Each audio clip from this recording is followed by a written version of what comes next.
বাবরি নামকরণে আমাদের প্রত্যেকটি রাষ্ট্রবাদী ভারতীয়র সে যে ধর্মরই হোক আপত্তি আছে। এই নামকরণকে কেউ সমর্থন করে না, এরা আগুন নিয়ে খেলছে। পশ্চিমবাংলায় হিন্দুদেরকে বোকা বানানোর জন্য লোক দেখানো সাসপেন্ড হয়েছে। আগামীকাল এই বিতর্কিত নামে বিতর্কিত একটি ডেটে ঠিক করে শিলান্যাস মমতা ব্যানার্জির পুলিশ করতে দেবে। আমি আপনাকে ভিতরের খবর বলে গেলাম, মমতা ব্যানার্জির মুখ আর মুখোশ দুটো আলাদা, আপনি মিলিয়ে নেবেন কালকে এতটার সময়। মমতা ব্যানার্জির মুখ আর মুখোশ দুটোই এক, এমনটাই বললেন রাজ্যের বিরোধী দলনেতা শুভেন্দু অধিকারী। তিনি বলছেন পুরোটাই লোক দেখানো, হুমায়ুন কবিরের যে সাসপেনশন সেটা পুরোটাই লোক দেখানো। তবে এই যে বাবরি মসজিদ সেই নামে কিন্তু আপত্তি রয়েছে, এমনটাই কিন্তু স্পষ্ট করে জানিয়ে দিলেন বিরোধী দলনেতা শুভেন্দু অধিকারী। নমস্কার, আমি অমিয় দে, আপনারা দেখছেন ডিএনএ বাংলা 24x7, যে বাংলা মানুষের কথা বলে। আমার এই ছোট্ট ইউটিউব চ্যানেলে আপনাদের সকলকে স্বাগত। প্রিয় দর্শক, হুমায়ুন কবিরের কর্মসূচিতে হস্তক্ষেপ করল না কলকাতা হাইকোর্ট। আগামীকাল 6ই ডিসেম্বর, সেই 6ই ডিসেম্বরের দিন হুমায়ুন কবির ঘোষণা করেছিল যে রেজিনগরে, মুর্শিদাবাদের যে রেজিনগর রয়েছে সেই রেজিনগরে কিন্তু তিনি বাবরি মসজিদের শিলান্যাস করবেন, এমনটাই কিন্তু ঘোষণা করা হয়েছিল। তারপর থেকেই কিন্তু তোলপাড় হয়েছে রাজ্য রাজনীতি। তার এই বক্তব্যকে কেন্দ্র করে কলকাতা হাইকোর্টে একটি জনস্বার্থ মামলা করা হয়। হুমায়ুন কবির তিনি নিজে একটি সংবাদ মাধ্যমে দেওয়া সাক্ষাৎকারে তিনি বলেন তার পক্ষে 10 জন উকিল দাঁড় করানো হয়েছে। আজ সেই শিলান্যাস কর্মসূচিতে হস্তক্ষেপ করল না কলকাতা হাইকোর্ট। মমতা ব্যানার্জির মুখ আর মুখোশ দুটোই এক, এমনটাই বললেন রাজ্যের বিরোধী দলনেতা শুভেন্দু অধিকারী। তাকে যে সাসপেন্ড করা হলো সেই সাসপেনশন কিন্তু গটাপ করে করা হয়েছে, এমনটাই কিন্তু বিরোধী দলনেতা আজ বলে দিলেন। পাশাপাশি তিনি এটাও বললেন মমতা বন্দ্যোপাধ্যায়ের মুখ আর মুখোশ দুটোই একই। নামকরণে আপত্তি আছে। মোগল পাঠানরা ভারত দখল করতে এসেছিল, অত্যাচার করেছে, জোর করে ধর্ম পরিবর্তন করেছে, মন্দির ভেঙেছে, মা বোনেদের ইজ্জত লুটেছে। অতএব বাবরি নামকরণে আমাদের প্রত্যেকটি রাষ্ট্রবাদী ভারতীয়র সে যে ধর্মরই হোক আপত্তি আছে। এই নামকরণকে কেউ সমর্থন করে না, এরা আগুন নিয়ে খেলছে। এবং আমি আপনাকে আগাম পূর্বাভাস দিচ্ছি, পশ্চিমবাংলায় হিন্দুদেরকে বোকা বানানোর জন্য লোক দেখানো সাসপেন্ড হয়েছে। আগামীকাল এই বিতর্কিত নামে বিতর্কিত একটি ডেটে ঠিক করে শিলান্যাস মমতা ব্যানার্জির পুলিশ করতে দেবে। আমি আপনাকে ভিতরের খবর বলে গেলাম, মমতা ব্যানার্জির মুখ আর মুখোশ দুটো আলাদা, আপনি মিলিয়ে নেবেন কালকে এতটার সময়। এবং আমরা যারা রাম ভক্ত, আমাদের আগামীকাল 6ই ডিসেম্বর শৌর্য দিবস, আমরা শৌর্য দিবস পালন করব প্রত্যেকটি হিন্দু। এবং আমি কালকে কলকাতাতে শৌর্য দিবস পালনে অংশগ্রহণ করব। কেন এই কথা তিনি বললেন আমি গতকালই একটা ভিডিও করেছি, আপনারা গিয়ে দেখে নেবেন। যে বাবরি মসজিদে তাদের কিন্তু আপত্তি রয়েছে, কিন্তু মমতা বন্দ্যোপাধ্যায় যে হুমায়ুন কবিরকে সাসপেন্ড করেছেন সেটা সম্পূর্ণটাই লোক দেখানো। তবে কলকাতা হাইকোর্ট কিন্তু তাকে শিলান্যাস করার জন্য, শিলান্যাস করবে কি করবে না এই নিয়ে টানাপোড়েন চলছিল, এই নিয়ে কিন্তু কলকাতা হাইকোর্ট কোনো হস্তক্ষেপ করলো না। অতএব সেই রেজিনগরে, মুর্শিদাবাদের রেজিনগরে কিন্তু ইতিমধ্যেই স্টেজ বানাতে শুরু করেছে হুমায়ুন কবিরের পক্ষ থেকে, বাস আসতে শুরু করেছে। এমনকি নিরাপত্তায় যাতে কোনো বিঘ্ন না ঘটে তার জন্য কিন্তু যেখানে এই শিলান্যাস করা হবে সেখানে কিন্তু প্রচুর পরিমাণে র্যাব আনা হয়েছে, প্রচুর পরিমাণে। সেখানে রেজিনগর একটি স্কুলে তাদেরকে তারা মূলত আজকে রাতটা কাটাবেন। আগামীকাল 6 তারিখ, সেই 6 তারিখে শিলান্যাস, সেই শিলান্যাস থেকে হুমায়ুন কবির কি বার্তা দেয় সেটাই কিন্তু দেখার বিষয়। তবে ইতিমধ্যে কিন্তু বিএসএফকেও দেখা যায় রেজিনগর যেখানে শিলান্যাস হবে, যেখানে স্টেজ হচ্ছে সেই মাঠ চত্বর জুড়ে কিন্তু হুমায়ুন কবিরের যে শিলান্যাস হবে বাবরি মসজিদে, সেখানে বিএসএফ এর রুট মার্চ হচ্ছে, প্রচুর পরিমাণে সেখানে পুলিশ দেওয়া হয়েছে, আর র্যাব ডিপ্লয়মেন্ট করা হয়েছে সেখানে।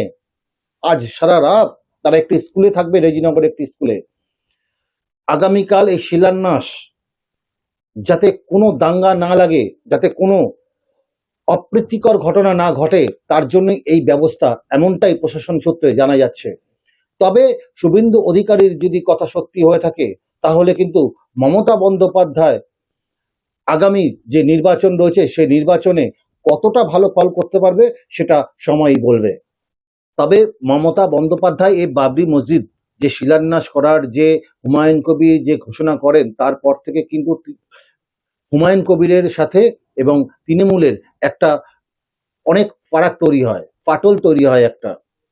এমনকি মমতা বন্দ্যোপাধ্যায় পোকামাকড়ের সাথে তুলনা করেন, পচা ফলের সাথে তুলনা করেন। সেগুলোকে না রাখাই ভালো। ভোটের আগে বিজেপির টাকা খেয়ে, বিজেপির থেকে টাকা নিয়ে এই ঘটনাগুলো ঘটাচ্ছে, নাম না করে কিন্তু হুমায়ুন কবিরকে তিনি কিন্তু বার্তা দিয়ে দেন মুর্শিদাবাদের মাটিতে দাঁড়িয়ে। 2 মাস আগে থেকেই সব রাজনীতি করে, এটা বিজেপির পাল্লায় পড়ে। আর যারা ইলেকশনের সময় ব্ল্যাকমেলিং করে, তাদের বলবেন এখন ব্ল্যাকমেলিং নয়, জীবন বাঁচাবার সময়। যেমন মায়েরা একটা শাক পচে গেলে শামুকটাকে সরিয়ে দেন, তেমনি এদের সরিয়ে দেবেন।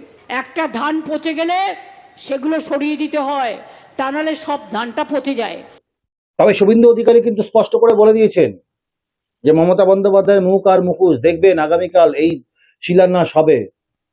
পুলিশ আটকাতে পারবে না, মমতা বন্দ্যোপাধ্যায় আটকাতে পারবে না, তৃণমূল কংগ্রেস আটকাতে পারবে না। শিলান্যাস এই বাবরি মসজিদে হবেই।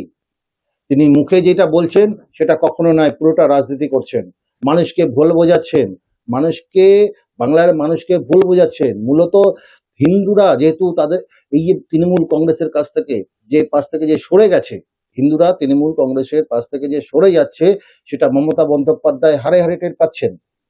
শুধু হিন্দুরাই নয়, বহু মুসলমানরাও কিন্তু মমতা বন্দ্যোপাধ্যায়ের পাশ থেকে সরে যাচ্ছে, সেটা মমতা বন্দ্যোপাধ্যায় অগ্রিম টের পেয়ে গেছেন। তাই যদি এই বাবরি মসজিদ হয়, হিন্দুদের মধ্যে কিন্তু একটা সংশয় তৈরি হবে। তাহলে কিন্তু হিন্দুরা যেটুকু তাদের সাথে আছে, তৃণমূল কংগ্রেসের সাথে হিন্দুরা যেটুকু রয়েছে সেটুকু থাকবে না। এমনটাই কিন্তু রাজনৈতিক মহলে গুঞ্জন উঠছে যে হিন্দুদের ভোটটা যাতে ছিটকে চলে না যায়, যেই ভোটটা আছে সেই ভোটটাকে তো ধরে রাখবোই, এবং এই ইস্যুতে নিয়ে, এই সিম্পিতি নিয়ে হিন্দু ভোট আরো কিছু টানতে পারবো, এমন মনোভাব নিয়ে কিন্তু চলছে। এমনটাই কিন্তু রাজনৈতিক মহলে গুঞ্জন চলছে। তবে শুভেন্দু অধিকারী যেটা বলছেন, আগামীকাল শিলান্যাস হবেই, এই মমতা বন্দ্যোপাধ্যায় এর পিছনে কাজ করছে, এমনটাই কিন্তু শুভেন্দু অধিকারী স্পষ্ট করে বললেন। তবে হুমায়ুন কবির কিন্তু স্পষ্ট করে বলে দিয়েছেন যে আগামী 22শে ডিসেম্বর কিন্তু তিনি নতুন দলের ঘোষণা করতে চলেছেন। সেই দলের কি ঘোষণা করবেন, আগামীকাল কি এই শিলান্যাসের যে মঞ্চ রয়েছে সেই মঞ্চ থেকে কি কিছু ঘোষণা করতে পারেন, কিছু আভাস দিতে পারেন, সেদিকেই কিন্তু নজর থাকবে গোটা রাজনৈতিক মহলে। তবে হুমায়ুন কবির কিন্তু এক প্রকার কিন্তু তৃণমূলকে এবং বিজেপিকে কাঠগড়ায় দাঁড় করিয়েছেন। যে বিজেপিকে সাম্প্রদায়িক দল বলা হয়েছে এবং তৃণমূল কংগ্রেসকে হারিয়েই তিনি ছাড়বেন, এবারে প্রাক্তন করতে চান তৃণমূল কংগ্রেসকে, এমনটাই কিন্তু হুঙ্কার দিয়েছেন হুমায়ুন কবির। হুমায়ুন কবিরকে তৃণমূল কংগ্রেস সাসপেন্ড করার পরে কিন্তু এই তার যে হুঙ্কার আরো জোরালো হয়েছে।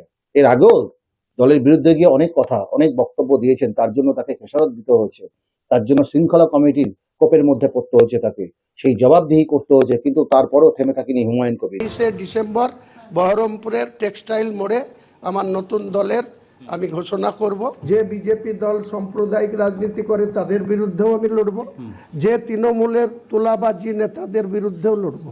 তাদের যে দুর্নীতি গোটা সারা রাজ্যে চলছে, জেলায় চলছে, এখানে যারা দুর্নীতিবাদ তাদের গুরুত্ব দেওয়া হয়, সেই সব নিয়ে আমজনতার কাছে যাব, আমজনতা এরা আগুন নিয়ে খেলছে। পশ্চিমবাংলায় হিন্দুদেরকে বোকা বানানোর জন্য লোক দেখানো সাসপেন্ড হয়েছে। আগামীকাল এই বিতর্কিত নামে বিতর্কিত একটি ডেটে ঠিক করে শিলান্যাস মমতা ব্যানার্জির পুলিশ করতে দেবে। আমি আপনাকে ভিতরের খবর বলে গেলাম। মমতা ব্যানার্জির মুখ আর মুখোশ দুটো আলাদা। যদি বিরোধী দলনেতার কথা সত্যি হয় তাহলে কি হুমায়ুন কবির তৃণমূলের সাথে একজোট হয়ে এই বাবরি মসজিদটা কোনো রকম কি উদ্ধার করে নিতে চাইছেন? এটাই কিন্তু উঠে আসছে শুভেন্দু অধিকারীর কথায়। তাহলে তৃণমূল কংগ্রেস মমতা বন্দ্যোপাধ্যায় কি চাইছেন যে বাবরি মসজিদ হোক? দেখুন, এটাতে কোনো বাধা নেই, এটাতে কোনো বাধা নেই, আইনি কোনো বাধা থাকতে পারে না যে ওখানে বাবরি মসজিদ করা হবে কি করা হবে না, কোনো বাধা থাকতে পারে না, আইনি কোনো বাধা নেই। দেখুন, সুপ্রিম কোর্ট থেকে কিন্তু যখন রাম মন্দির হয়, বাবরি মসজিদের জন্য তার পাশেই, তার কিছুটা দূরেই কিন্তু জমি দেওয়া হয়েছিল সেই বাবরি মসজিদ করার জন্য জমি দেওয়া হয়েছিল। যদি এটা বেআইনি হবে তাহলে সুপ্রিম কোর্ট থেকে কেন সেই বাবরি মসজিদ করার জন্য জমি দেবেন? সেই গ্রাউন্ডকে সামনে রেখেই হয়তো এই শিলান্যাসের অনুমতি দিয়েছে কলকাতা হাইকোর্ট, হস্তক্ষেপ করেনি কোনো, এই মামলা নিয়ে কোনো হস্তক্ষেপই করেনি কলকাতা হাইকোর্ট। তাহলে আইনি কোনো জটিলতা নেই, সেটা মমতা বন্দ্যোপাধ্যায় ভালোই জানেন, কেন তার হাতে প্রশাসন, তিনি খুব ভালো করেই জানেন, দুধের রাজনীতিবিদ। তাহলে এখান থেকেই কথা উঠছে যে জনস্বার্থ মামলা হবে, সবকিছু হবে, তারপরও কিন্তু আমরা বারণ করব, কিন্তু এই শিলান্যাসটা হয়ে যাবে, পরবর্তীকালে আমরা আবার এক হয়ে যাবো। শুধু কি তাহলে লোক দেখানো? শুভেন্দু অধিকারী যেটা বলতে চাইছেন, শুধু কি এটা লোক দেখানো?